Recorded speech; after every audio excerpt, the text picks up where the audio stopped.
Bonjour à toutes et tous, bienvenue sur la chaîne de Laurent Domo Promptus et aujourd'hui je vous propose la première des 10 astuces pour performer avec ChatGPT. Vous avez tous pu vous rendre compte que ChatGPT c'était incroyable sur le coup et quand on essaye de travailler avec, des fois ça devient un petit peu galère et on perd beaucoup de temps pour faire des résultats qui ne sont pas forcément satisfaisants, qui sont qualitativement bien mais qui ne nous ressemblent pas et ça c'est quand même dommage. Donc la première astuce, et qui à mon avis est une des plus puissantes, c'est tout simplement de donner du contexte sur qui on est, ce qu'on fait et avec qui on interagit et comment on souhaite interagir à ChatGPT. Et pour ça, il y a une fonctionnalité qui n'est pas très connue, que beaucoup de gens ratent, qui sont les Custom Instructions. Alors les Custom Instructions, on va voir directement sur ChatGPT où les trouver, comment les renseigner. Je vous en ai créé je vous ai créé un prompt pour pouvoir les travailler avec ChatGPT directement pour faire vos propres Custom Instructions super affûtés et vous me promettez d'ailleurs que directement, une fois que la vidéo est éteinte, vous ne vous laissez pas embarquer par le flux des vidéos et vous allez mettre à jour votre ChatGPT. Vous allez voir, ça va vraiment vous changer la vie.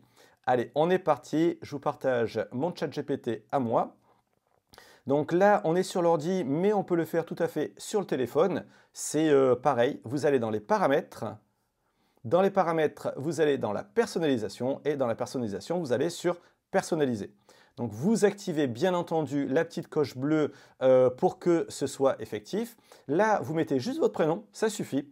Que faites-vous dans la vie? Pareil, vous voyez 2 lignes, juste qui vous êtes, ce que vous faites. Et quel ton ou style doit-il adopter?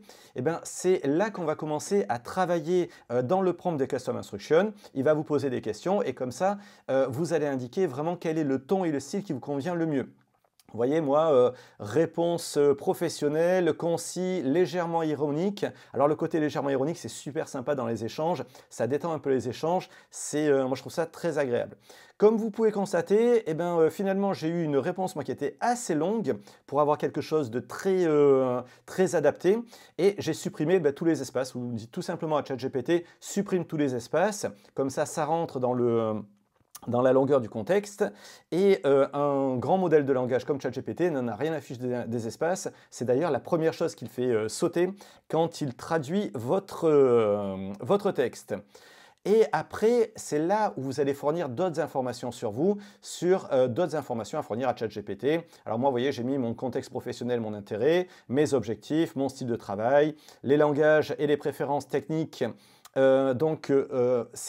Là, c'est pour moi plus que le ton, voilà.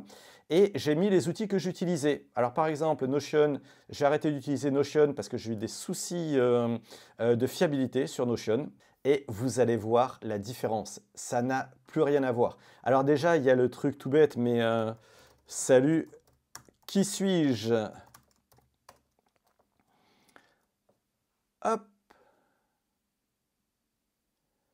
Et voilà, et tout ça, vous n'avez plus à le renseigner à chaque fois, donner du contexte. Donc ça va vraiment améliorer votre rapidité, votre efficacité, la qualité et la relation avec ChatGPT. Si vous avez apprécié cette première astuce, pensez au pouce, pensez aussi à vous abonner pour bénéficier de toutes nos vidéos, de toutes nos astuces et de tous nos insights sur l'intelligence artificielle générative. Et sur ce, je vous dis à la prochaine. Salut!